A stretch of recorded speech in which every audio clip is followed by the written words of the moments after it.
Cəmi 50 qəpiklik Perkislə viruslardan necə qorunasan, onu bilirsən. Bilmirsənsə videoya diqqətlə qulaq as. Ekranda gördüyün ürəyi qızardıb profilin üzərində olan plus işarəsinə də toxun ki, videoya ehtiyacı olan insanların qarşısına çıxsın. Deməli, hidrogen peroksid, yəni Perkis, birin birə nisbətində su ilə qarışdırılıb, ağız və burun boşluğu qarqara edilib yuyulduqda grip və gripə bənzər bütün viruslardan orqanizmi qoruyur.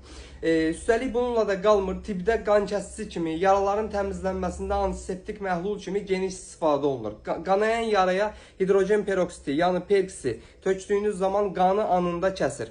İltihab etmiş, irinləmiş yaranı Perkislə yuduğunuz zaman irini təmizləyir, çirki təmizləyir, yaranın sağalma prosesini sürətləndirir.